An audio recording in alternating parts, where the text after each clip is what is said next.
Hi everyone. Thank you so much for joining us for this conversation about style and sustainability with the founder and creative director of House of Bilimoria, Shilpa Bilimoria-Cherry. So for those who don't know who I am, my name is Maya Kalaria and I am a poet, a mystic and an educator. And I published my first book about grief in 2020 called Half Woman, Half Grief, which is a poetic journey into the underworld of loss, grief, and rage. So I will wait for Shilpa to join. Bear with me a second.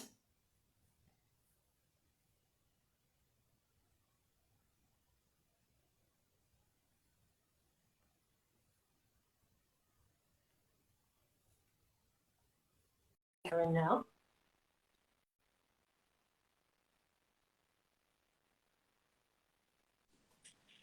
Hello. Hi. Hey. You look absolutely radiant. So do you. So do you. I came on and I was like, my, this woman. I knew I'd feel the same about you as well. Thank you so much for joining us today and for sharing more about your journey, who you are, spirit, sustainability, your brand, and probably much more knowing us. So thank you so much. And I wanted to start by just sharing with the audience a little bit about how we met, Yeah. because we met just over a year ago, and it's actually via Instagram. And I talk a lot about grief and trauma. And you found a post of mine and it resonated with you. And then we started talking a bit more. You bought the book and that resonated with you a little bit as well. And yeah, we kind of like connected initially over the topics of kind of grief, healing, trauma, and then finally we actually met in person and things just opened up a whole lot more. And we finally met, I think it was a few months later in Pinner when I was staying with my mama and mammy, my uncle and aunt. And we just had the most incredible conversation immediately. It was just like one of those situations where we sat down and spirit just opened up this huge sort of vortex, which we often find ourselves in nowadays. And it was just so lovely to connect with you over our shared love of mysticism and spirit and intuition, and also the fact that we've gone through grief as well and that we've gone through trauma and that that informs our work. So I wanted to, oh, there's so much to talk about, but I kind of wanted to ask you first about your heritage, your background, because something that some of the audience members don't know is we actually share the same maternal heritage. So both of our maternal lines and our mothers were born in Kisumu in Kenya, even though we are Gujarati, they were actually born there, and so were some of their family members as well. So, would you like to share a bit more about your heritage and what your family did there and the tailoring that they were doing? Yes, thank you for having me, Maya. Thank you for that wonderful snapshot of how we met and how our paths crossed and have come so significantly together. I just want to add a little tiny thing in there, which was the post of Maya's that I saw that drew me to her. And it's very poignant now with the discussion we're having, was about your embodiment. So in that photo, what drew me to her was this embodiment of what I saw she radiated. And she had some very simple jhumka earrings on, which are like the little dome-shaped bell sort of earrings, and a black dress I think you were wearing, and your hair was up, and it was just this embodiment that she was radiating. So it's very poignant that we're having this discussion and I was drawn to you because of that picture and then your caption and then the book, and it all just fell into place. So I just want to add that little bit in there. Um, but yes, my lineage, my ancestry, I'm a Gujarati woman. My mother was born in East Africa in Kisumu in Kenya. My father was born in Mumbai in India, and I was born in Canada. and we moved over to the UK in 1998. So very global, and finding myself in different spaces and places, and navigating sort of identity and embodiment within that. But both my grandfathers and all of my lineage were tailors, and they worked with cloth and textile, and somewhere in the making field. My great grandfather from my paternal side, I think that there was also something about a factory that he owned around the time of the British Raj being there, and just sort of like the things that they were doing there, which that factory was no more after a while. But this lineage kind of has moved through me and into the work that I do now. My mother's father had a tailoring shop, so it was called Brother and Brothers, sorry, not Sons, Brother and Brothers in Kisumu in Kenya. So there was a lot of magic that we kind of discovered, that there's a possibility that perhaps your grandfather was walking around where my grandfather was walking around, and these paths have probably crossed long before ours have. Which is absolutely beautiful. Even as I hear you talking about it, I feel goosebumps in my body, because I think we were predestined to meet, and our families have crossed paths in some way, because in those days in Kisumu, the Gujarati community was relatively small, and so they will have at least crossed paths or known of each other or heard of each other, because the community wasn't as big as perhaps it would be in London today. So it's just magical. And when we first found out about each other, it was even more of a kind of shared connection that we had. And and now we both live in Wembley, and that has its own kind of history as well, so personal and colonial, which is just really interesting because we both live here. So I came back to Wembley last year, and you were instrumental in helping me to find my roots again and to build a life here. And my mum had lived here as well when she was a teenager. School is just around the corner from where you live. So once again, the coincidences are no coincidence. And that Wembley also has not only is it full of black and brown people, which is so beautiful, and it has so many different cultures. Like you walk down the road and it's got Ealing Road, obviously, but there's so many different places there. But also it has a colonial past, which is interesting, both find ourselves here. And you can find this in street names such as Empire Way, Engineers Way. Did you want to tell us a little bit just briefly about Wembley's colonial past, just in case some people don't know? Yeah, so Wembley was significant in the 1920s. I think the exhibition was actually in 1924 when they had the British Empire exhibition is what they had here. And actually a lot of the new ground and new things that are built on top of what was that British Empire exhibition. What it was is showing off Britain's empire. So there were basically houses or sort of buildings and structures that symbolized and had every different country of the empire. So Kenya we found there, Canada we found there, we found all the countries and the different houses, and I've done quite a lot of houses or kind of structures and place they put them. So there's actually where they had the Palace of Arts, I think it was, and these structures were all built magnificently. They were obviously using the hands of the people that whose craft is owned, by these things. So actually where we're sat is where there were a lot of our people brought over without their will, I guess, and were on show. So there's an undertone of all of that is not very nice. But what I feel that we create here is honoring of those ancestors that were here.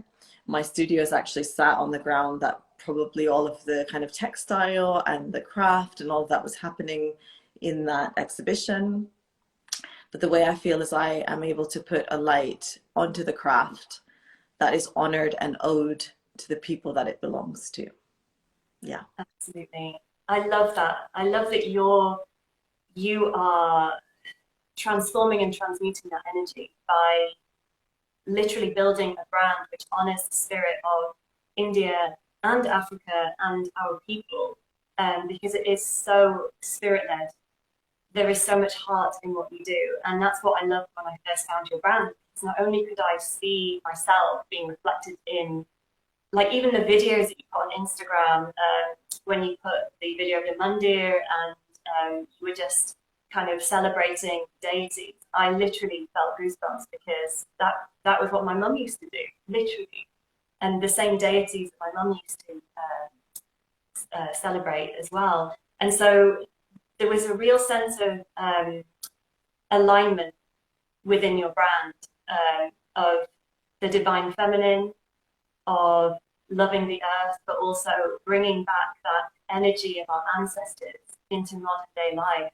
And so I want to kind of go back to you and when you discovered, like, this is what I want to do. This is the energy that I'm bringing into the world. How old were you? And then how did it turn into House of Memoria? I've been thinking a lot about, when this moment kind of happened through work, I mean, through our discussions and work that's been happening anyways. And I feel like there wasn't ever a time I didn't know I'd be doing this. Like if I really look back and I think of the little Shilpa, the small me that was running around with all of those little dresses and those, pieces of jewelry and watching my mum get ready and looking at my grandmother and the textiles and seeing all that. I really cannot remember a time when I didn't know, actually, if I look very deeply.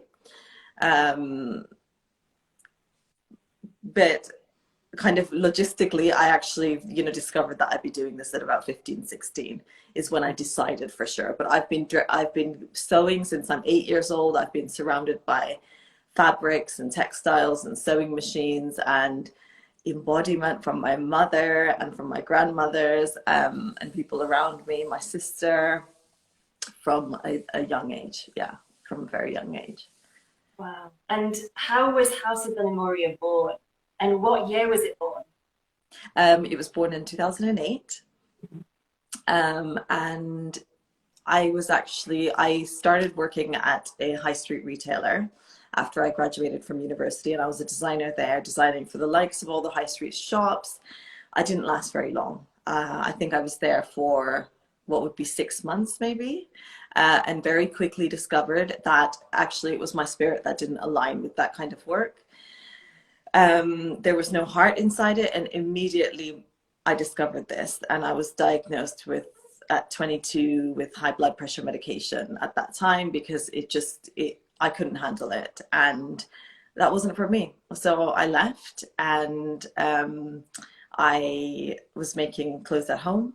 In that time, I became pregnant, and I then started birthing the label sort of at the same time as kind of simultaneously being pregnant, and all of these kind of dots were starting to connect, and I just started making. And then when I had my daughter, I decided, you know what, this is actually it, and I want to give this a go. I want to be able to work at home and be with my daughter next to me and having this time with her, as well as then doing what I'm so passionate about and making clothes from the beginning to end is what lights me up. That's beautiful. And I love that as you were creating your daughter, you were also creating this other baby, which was House of Bilimoria, and that the two were so intertwined as well, as they often are, because, I don't have children, but I often think of my book as a child, because our creative projects are our babies as well. And it's so lovely that it gave you that opportunity to spend more time, not only with her, but doing what you really loved. And you followed your body-led intuition, which is so important, because clearly, having high blood pressure and like it was trying to tell you, I don't want to do this. This is not in alignment. with who I am, and you followed that, which leads me into the next question, which is how do you? So we talk about this a lot. Everyone who's listening, like we talk about this a lot. Spirit led guidance, spirit led intuition. We are very, very deeply led by our intuition, and that's something that connects us very deeply. How do you receive inspiration for your collections and for your work? How does that come through for you? So, actually accepting that this is how inspiration comes to me has been a journey that's happened, I would say, probably in the last 2 years very deeply. And I've known this when cloth has come to me previously, is that I'll see cloth and then I'll see the vision of what it is going to transform into, and then it gets embodied through whoever is going to wear that piece. And the way that the people light up when they put these things on, and that's kind of that energy and feeling that used to happen beforehand.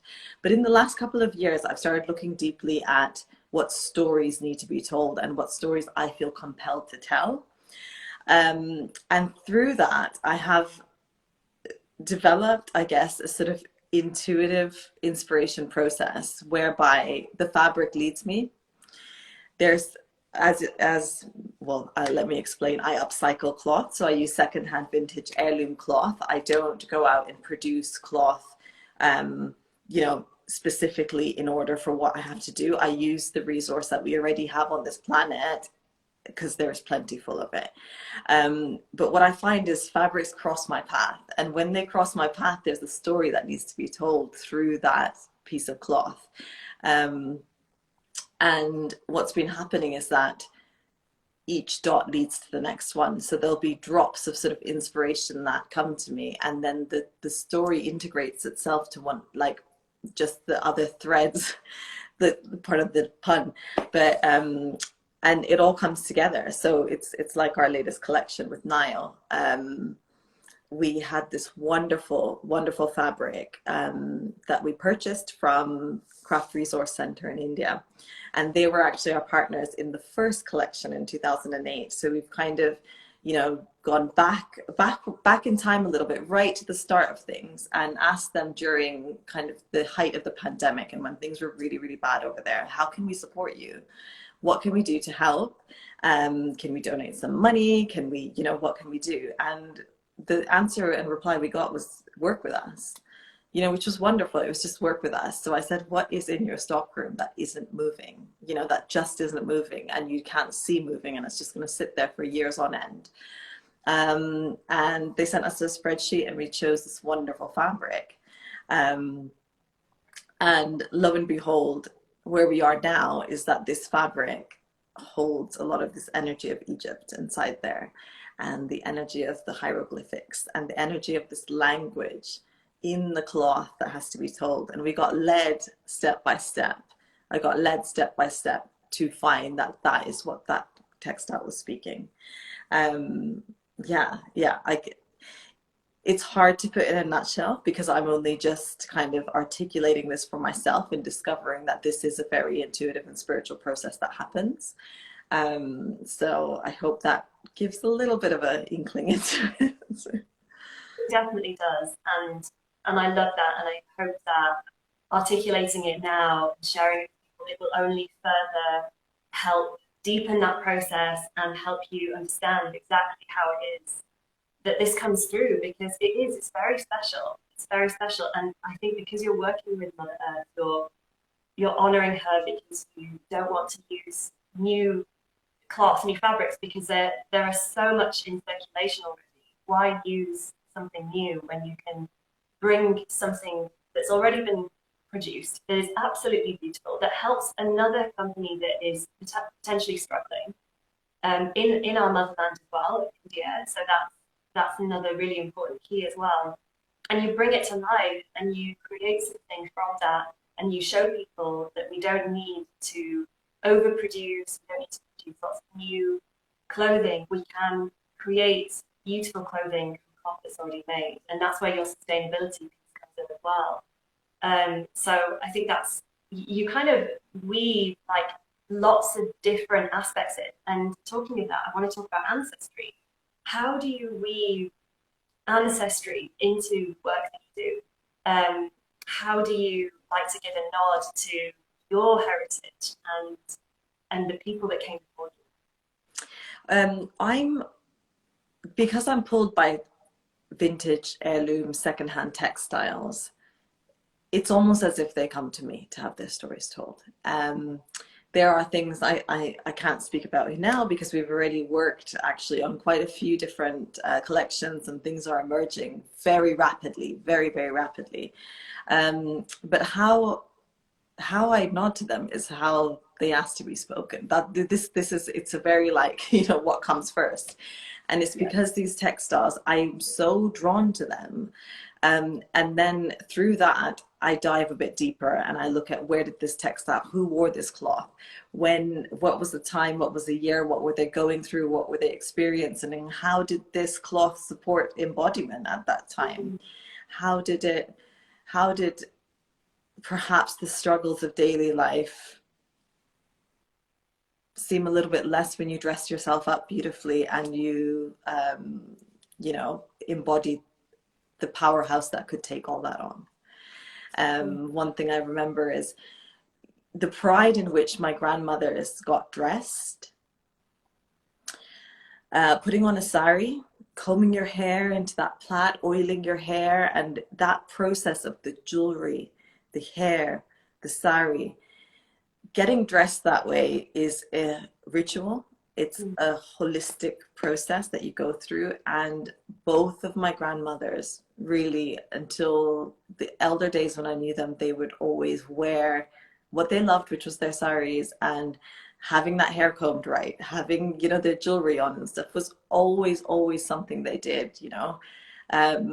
It kind of makes me laugh a little bit now about how, you know, putting on those joggers and really comfy clothes, you wouldn't have caught them ever in those things. And when they did, we, when they were a bit poorly and we are like, okay, put these joggers on, it's easier, you know, like, and stuff. And they were like, no, man, we don't want those things on. And you know what? They were comfortable in that textile, in that cloth till the very day. Like, it was them. It was all, it was so a part of who they were, and that they would not let that go, you know. And it's that I want to tell. It's that part of that textile, that part of our ancestry and lineage and heritage about that cloth, that I feel that there's a little bit of that magic missing from the way we dress today. I really hear you, and we've had a few conversations about this too. You know, how we dress nowadays is very reflective of this sort of capitalist system, the colonial system, because many of us dress very Western. I know for me, this is the first time I'm wearing what we call a chandler, but many people know it as a bindi. And when I decided to wear it this morning, I was like, oh, like, am I, does it look tacky or something? Because I'm so disconnected from my own, our own heritage. But they wore it every single day. They Every, wore jewelry every single day. every And and what's so beautiful about it is there was a meaning behind everything. There was actually a spiritual meaning behind a lot of the things that they wore. The chandler, the fact they wore gold or silver. I know in mysticism, this may not correlate to Hinduism, but in mysticism, you know, gold is often related to the sun, silver is related to the moon. So you're bringing in, say for example, when you wear silver, like bringing in sort of divine feminine energies. With the gold, sometimes you're bringing in like divine masculine energies. So it's this like real ancient correlation between our adornment and the meaning of what we put on our bodies and and how we express ourselves in the world and who we are. And I think we've lost that. And that's what's so beautiful about what you do. Because there is literally meaning behind every single piece that you make. And they're very rare. So like if someone buys a shirt, it's, am I right in saying that that will be the only shirt that's exactly like that if it's part of a particular collection? Is that correct? Yes, and so with the Nile collection, we have our wonderful block prints from the Craft Resource Centre, and there will be a handful of those. So maybe we'll get about 5 in each shirt out, and then the limited edition, the ones with the Egypt print on the back, There's only one each of those. So this is again something that goes against kind of the fashion system as it is at the moment, and selling and kind of going, you know, trying to push this online selling within a sort of made to order and bespoke process is something that is against the norm at the moment, you know. Is trying to bring an audience back into this thing that, you know, actually you are an individual, and the way you dress and what you embody and what you love, there's something really amazing in being individual in that, rather than being one of many, one of the masses. Yeah. It's an expression of who you are as a soul.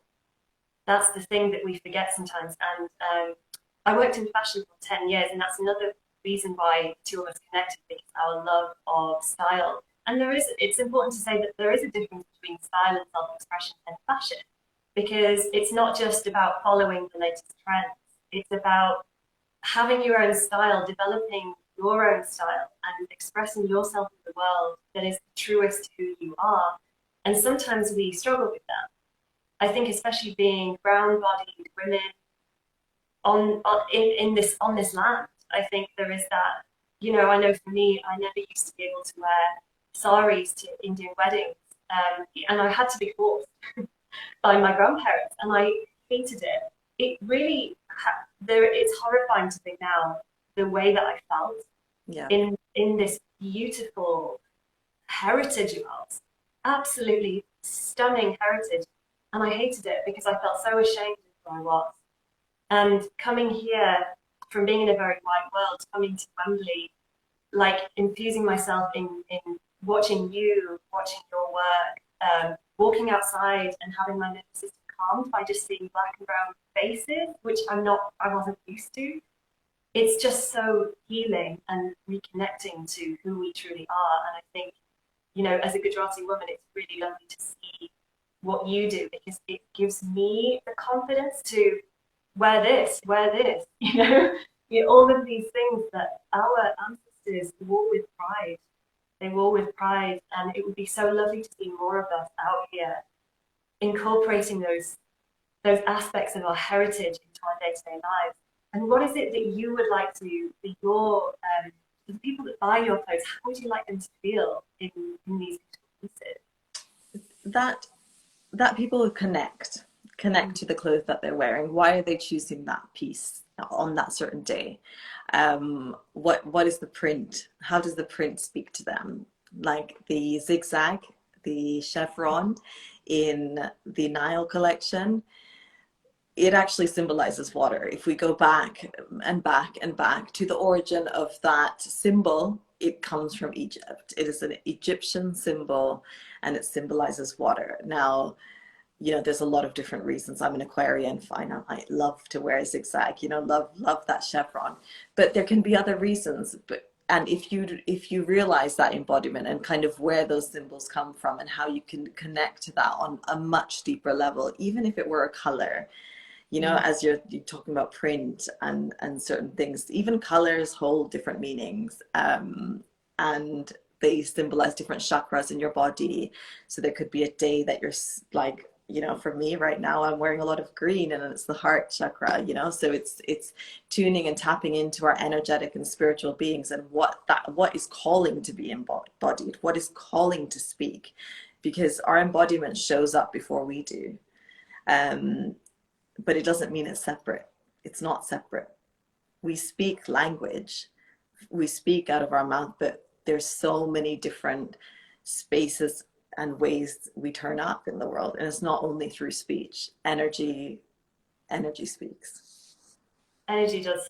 Yeah. And so when people choose the pieces, I hope that they connect to the piece. You know, when you connect to a piece, that piece then starts to hold your story and join your story of your life. And what are you speaking? What are you embodying? You know, I'm sure that we both have prized possessions of our loved ones that we hold dear, very, very dear. And they are with their energy as well as holding our energy now, and where those pieces have helped us to embody those memories, that strength, what we've needed to carry on in this world. Mm. I love that you brought that up, because that ties in beautifully to what I wanted to talk about, which is our loved ones who have transitioned into the next phase of their existence. So they've left this world, this physical world, and they've moved on to their next phase. And I know for me, I'm wearing my mum's necklace, I'm wearing her bindi, and I often wear her clothes, her bags, her jewelry, because it holds energy. It holds her energy and it's keeping her spirit and her being close to me and giving me power. There's power in that kind of, oh, there's just so much power. I feel it now. I feel like she is being channeled through me, and I feel her pride, her love. And how does that impact you? Do you also kind of wear heirlooms from people who you have deeply loved and who are still with you, but maybe just not in the physical form? Yeah, yeah, I hang on to a lot of textile, you can imagine. I hang on to a lot, whatever I can get my hands on. And the most latest, the most recent thing I've done. So when my dada, my father's father, passed away, I asked my dad, just bring me any of his clothes, whatever you can get your hands on, just bring me his clothes. And he did bring his clothes back, and I've got this beautiful blazer of his that I haven't quite managed to adjust yet. But just recently, for my own birthday, I gifted myself just spending a bit of time with a pair of trousers of his, a pair of chinos, and I've adjusted them. So I've pulled in the waist, I've tapered the legs and stuff, and I can wear those now. And I go around wearing his trousers. It's a wonderful feeling. And what's funny and uncanny is that, not even uncanny, I mean, I'm very much structured like my grandfather's actually. So the length of the leg, I've got very long legs and they fit me perfectly. The length of the leg is perfect because they're my grandfather's and I've got exactly the same length leg as him. Yeah, Yeah. beautiful, and they look amazing on you. I absolutely love that. And it's just another way of showing people that not only can we bring the power of our loved ones and our ancestors with us, but we don't have to destroy the planet in doing so, because you are repurposing a very, very meaningful piece that brings him to you, but also doesn't waste like more kind of more products on the planet. It doesn't require the creation of more, basically, Yeah. which is everything in one. Like you're kind of ticking so many boxes there. What you do. Yeah. And how, if you were to give any tips on people watching, how they can be more sustainable in their style or in their life in general, would anything come to mind for you? I said, do start small, start in your ecosystem. And this is that thing that I encourage people and I speak a lot about is just when you start to think about where each product comes from and think about how it was crafted and how it was put together, meaning a lot of products along the way. And it's just that further touch point that something goes, the further and the more mass it goes. If you can't kind of in so many touch points kind of find out who made that and where it's done, like where it was made from, I think we've lost the kind of that ecosystem there. We know that being Indian and a lot of what happened is you'd get things made. That's how it worked. You go around the corner to the tailor and get the sari blouse made, or your lenga or whatever is made, whatever you're wearing, even to the bare bones of the basics of the shirts and the trousers that even my grandfather was making in Kenya. He was tailoring for gents. Like it wasn't Indian clothes that he was making there. They were tailoring shirts, they were tailoring trousers. It was that kind of Savile Row-esque tailoring that was happening there, and people would go with their cloth and have that made. That's the mode of operating. And yes, somewhere along the line that's absolutely disappeared. But I think if people can start to kind of rewind back to the mode of thinking, well, this is what I want to wear, and that was a basic, that cotton has been woven into thread, and then that thread has been woven into fabric, and then that fabric then has become this item that I'm wearing now.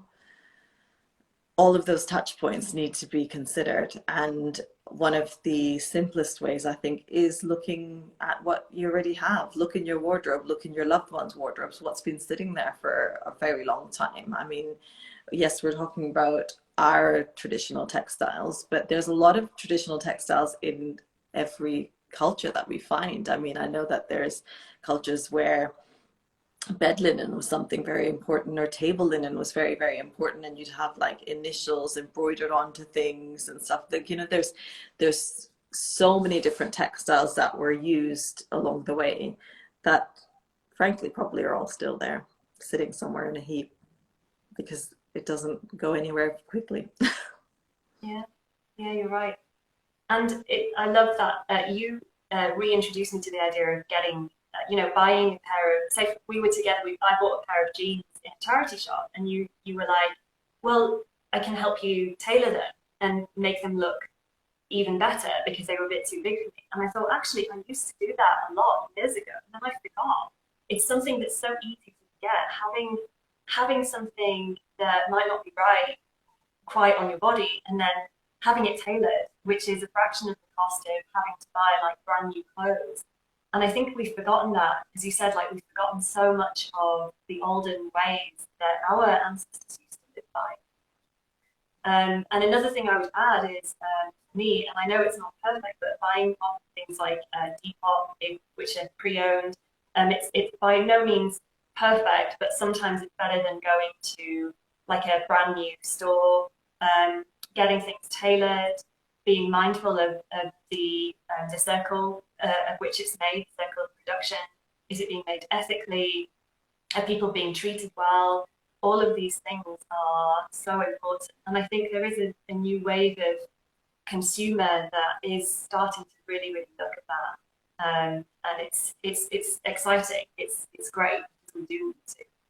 And to infuse meaning into everything that we adorn ourselves with, and to remember that everything does hold meaning, not just us, but like seemingly inanimate objects that we take for granted, things that don't look like they're breathing or have life, they actually do hold energy. We talk about this a lot. Yeah.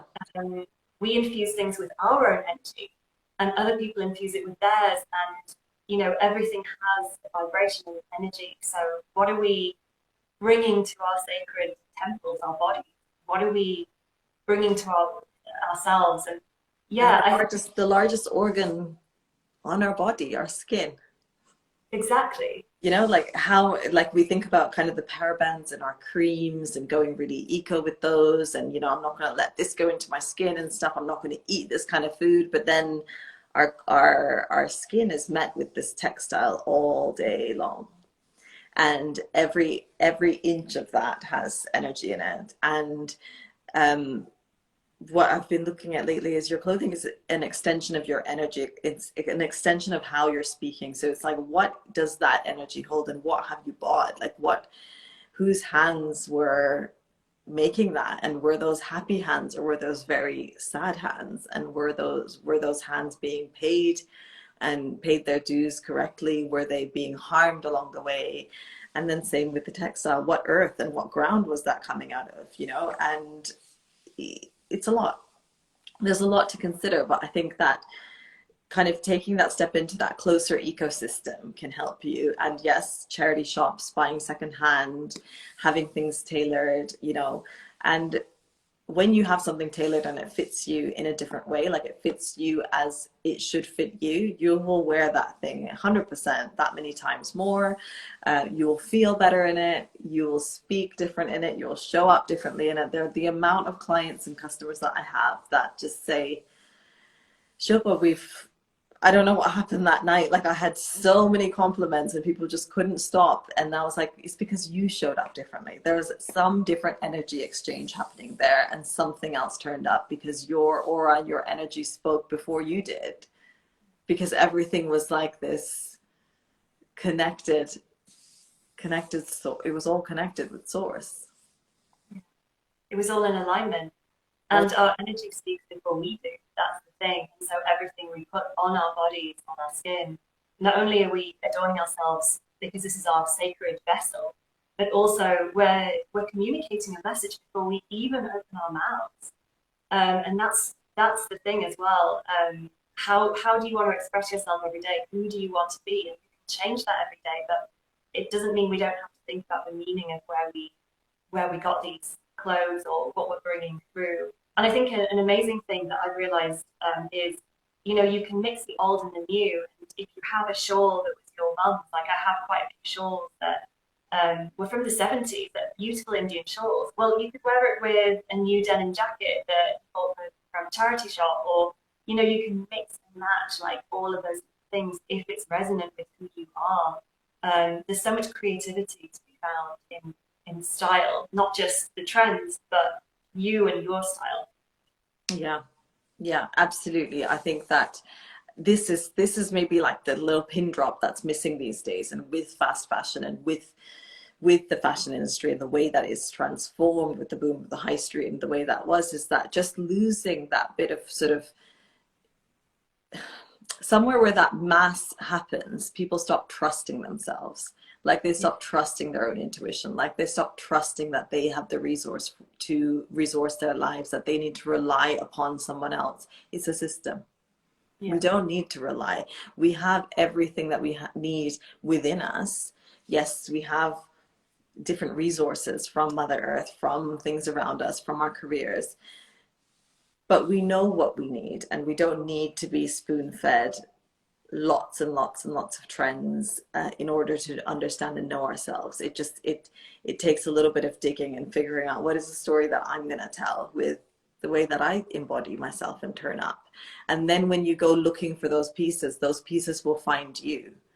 I really think that, like, those pieces will find you, or you'll know kind of what you need and what speaks and where you feel right. Um, yeah, I think I can really sense and see when there's people that are kind of dressed head to toe in a trend, but they're not embodying it at all. yeah, And this happens a lot. And then you see someone who's just oozing this class and this style, and they're just, and that really is when someone's embodying their spirited energy, like what they, and they're wearing that thing from inside out kind of thing. They know what that piece is, they know why they're wearing it, they know why they identify with it, they know what it represents for them. There's these are things to consider in our clothes, because it's something that we all use every single day, and we're voting with our currency. We're voting for climate change, or we're voting for unethical fashion, or we're voting for ethical fashion, or we're voting for minimizing our impact. You decide.